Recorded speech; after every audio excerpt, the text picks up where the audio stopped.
மின்மினி தமிழர்களுக்காகவே வந்தாச்சு முதல் hyperlocal social media app. உடனே டவுன்லோட் பண்ணுங்க. கட்சி ஆரம்பித்த பின் முதன்முறையாக புதுச்சேரியில் ரசிகர்கள் முன் நடிகர் விஜய் தோன்றினார். அந்த காட்சிகளை பார்க்கலாம்.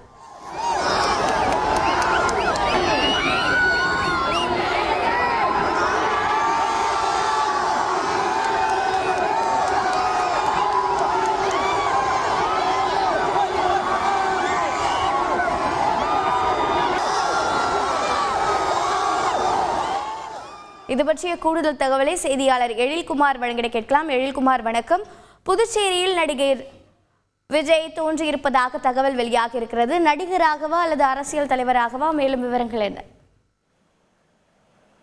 புதுச்சேரி நகர பகுதியில் உள்ள ஏஎஃப்டி பஞ்சாலையில் இன்று நடிகர் விஜய் நடிக்கும் கோட் திரைப்படத்தின் படப்பிடிப்பானது நடைபெற்றது.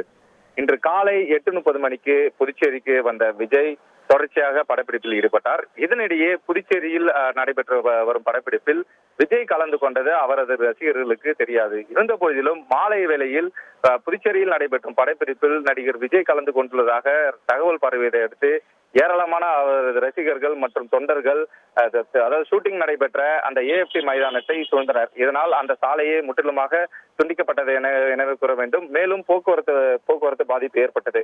இதனை அடுத்து ரசிகர்கள் குவிந்ததை அறிந்ததை நடிகர் விஜய் தனது ஸ்டைலின் வழக்கமான பாணியில் அதாவது ஒரு வேன் மீது ஏறி நின்று ரசிகர்களுக்கு கையசைத்தும் ரஞ்சிதமே பாணியில் முத்தம் கொடுத்தும் அதே போல் ரசிகர்கள் தூக்கி எறிந்த மாலையை தன் கழுத்தில் போட்டு மீண்டும் ரசிகர்களிடம் தூக்கி போட்டு ரசிகர்களை மற்றும் அவர்களது தொண்டர்களை உற்சாகப்படுத்தினார். சிறிது நேரம் ரசிகர்களுக்கு கையசைத்த பின்னர் மீண்டும் படப்பிற்கு சென்றார். அதாவது குறிப்பாக கூற வேண்டும் என்றால் நடிகர் விஜய் தனது அதிகாரப்பூர்வமான அரசியல் கட்சியை அறிவித்த நிலையில் முதல் முறையாக ரசிகர்கள் மற்றும் தொண்டர்கள் மத்தியில் வெளியேறியுள்ளார். குறிப்பாக கூற வேண்டும் என்றால் நடிகர் விஜயை காணுவதற்காக அவரது ரசிகர்கள் மட்டுமின்றி அவரது கட்சியை சார்ந்த ஏராளமான தொண்டர்களும் இந்த பகுதியில் குவிந்ததால் பலத்த போக்குவரத்து பாதிப்பு ஏற்பட்டது. மேலும் போலீசார் அவர்களை அப்புறப்படுத்தி ஈடுபட்டனர். அதாவது கட்சி ஆரம்பித்த பின்னர் முதல் முறையாக ரசிகர்கள் மற்றும் அதாவது அவர்களோட தொண்டர்களிடையே விஜய் தோன்றியது அவர்களது ரசிகர்கள் மற்றும் தொண்டர்களிடையே ஒரு மிகுந்த மகிழ்ச்சியை ஏற்படுத்தியுள்ளது என்று கூற வேண்டும். தகவல்களை வழங்கியதற்கு நன்றி எழில்குமார்.